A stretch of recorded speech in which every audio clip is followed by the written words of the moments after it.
being traded this summer. The assumption all season was that Iggy would be traded to a contender, or if that couldn't happen, he would be bought out and get to join a contender. Well, coming off another win last night, Grizzlies guard Dillon apparently a little fed up about being asked about Iggy. He said, quote, "I can't wait till we find a way to trade him so we can play him and show him really what Memphis is about." Morant then retweeted that quote, and things really took off because Steph Curry came to his former teammate's defense, posting this photo of Andre holding the Larry O'Brien trophy with a shh emoji. So I tweeted that image, took it from Instagram to the Twitter. Morant answered me on Twitter with this photo of Kevin Durant holding the MVP Finals trophy, we assume attempting to minimize Steph and Iggy's contributions to the Warriors' last two titles. Jack clarified this by saying, quote, "Still a fan, but I ain't scared of him," talking about Steph. Look, I think this is all bubbling over, Scott. It's amazing. I love the NBA. It's all bubbling over because there's been posturing, as there is on trade deadline week, right? Memphis has not wanted to just give Andre Iguodala away. They didn't want to just buy him out so he could go sign with the Lakers or Clippers. They want something for him. They got a first-round pick, by the way, from the Warriors just for doing the trade, but they want a little bit more. So they've been holding him hostage, so to speak, so another team, maybe another contender, can drive up the price. Somebody, they could get another pick for him, something like that. Well, Andre Iguodala's agent makes it known yesterday that, hey, if they don't trade him, he's not going to play the rest of the season. He's fine. He'll sit around and play golf, right? And that is, I think, what set some of the younger Grizzlies out, of just sort of being like, oh, he doesn't even want to come play with us, and you're trying to now get him dealt or bought out or any of this. And this, of course, you get this quote from Dillon Brooks. Are you okay with with younger kids saying, hey, get some pride, right?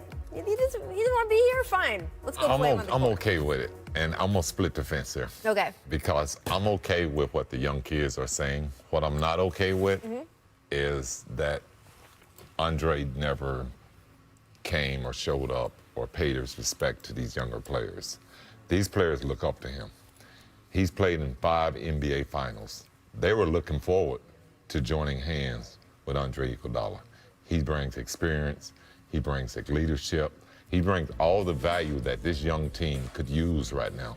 So you're hearing frustration on their part that they didn't have a chance to pick his mind and be a part of, having a chance to win by giving that little edge. But on the other hand, other side of the fence, I understand Andre's situation is that he's a veteran player. He don't want to go and start playing heavy minutes. He's dealt with injuries, and his body is probably not ready for the long haul of an 82-game season. This is a blessing in the sky for Andre. He's been injured in the last 2 NBA Finals, so this is an opportunity for his body to heal, and, hey, somebody's going to get some value out of him. Yeah, and look, I don't know exactly which direction the agreement came in, but they did eventually agree. Andre Iguodala and the organization agreed that he would sit out. So he's not sort of doing this in spite of the organization. Well, that's what I was going to say. Right. Yeah, that's what I was going to say. I mean, this is how these things work. And everybody knew that when Andre Iguodala. Now, I'm with you. I get the young players tired of asking these questions. Nobody knew Memphis was going to be this good. They're a wonderful feel-good story. Brooks, Morant, my boy Jaren Jackson Jr. They've all been terrific. What was interesting was that Morant would come back with the KD thing. That to me was like, ooh, you really are trying to spice this up a bit, because I wouldn't be disrespecting Steph Curry. But I'm not sure it was disrespecting Steph Curry as much as sort of the back and forth, little trash talk. Just knowing those guys, Morant is not afraid of anyone. No, and if you watch him play, the trash talk he does on the court, the way he goes at the basket, it's one of the most fun things for me about his rookie season. That team is a blast. That he has courage everywhere.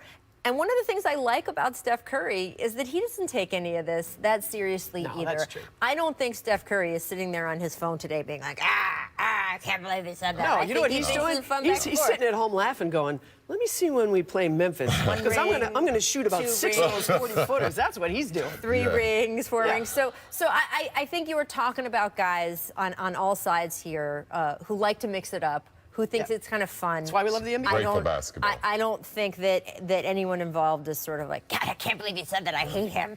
I think it's just sort of the little trash talk that we get. And I'm very curious now to see where Andre Iguodala goes and to see when that first game against Memphis is. I don't want to see these young players think that he's going to be able to compete with them. He's in his 16th year in the season, so it's a little different. thinking you're going to come at Andre like He ends that. up in Dallas. I bet he ends up in Dallas. All right, little prediction. Jackie, I want to get back to the Knicks. Top story for us here today. Do you think that James Dolan should make a real run at Masai Ujiri now that he has inexplicably just sort of upended everything 2 days before the trade deadline? You heard Woj say this would cost them. They would probably have to give up picks. Care. Okay, because Masai has a year and a half left on his deal in Toronto. Yes, yes, a million times yes. The Knicks need instant credibility. Masai will give it to him, Rachel and Scotty. Yes. Not only is he universally respected by all the players and the GMs and the coaches and everyone throughout the league, he's a global ambassador for the game. What he's done for Africa and the humanitarian work he's done there is unbelievable. He's got President Obama on speed dial. And by the way, I mentioned Africa because I think the work he's done there is important. But don't think it also hasn't benefited the Toronto Raptors. 26 teams passed on a player named Pascal Siakam because they didn't know enough about him. Masai knows everything about these players in Africa, and that is the next frontier for all the great players. And he's light years ahead of everybody else because of the time he spent there for very, very good reasons. My question is this. Is James Dolan fragile? You mentioned the fragile ego. Is it so fragile that he's worried that a guy like Masai Ujiri will upstage him? That he'll be bigger than him? That if, in fact, they turn the Knicks around and start winning, Masai gets all the credit? Is James Dolan self-involved enough to let that get in the way? Because, boy, if he is, the Knicks fans should be up in arms. And Masai is the perfect man for this job. It would be incredible for the Knicks if they could land him. And if it costs them a draft pick, I say it's worth it.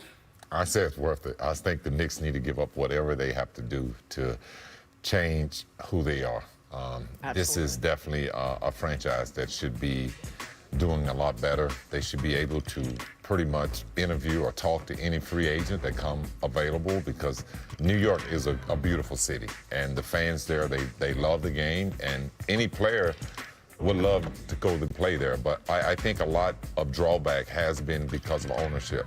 And until they get that right, they're not going to get the top players in the game.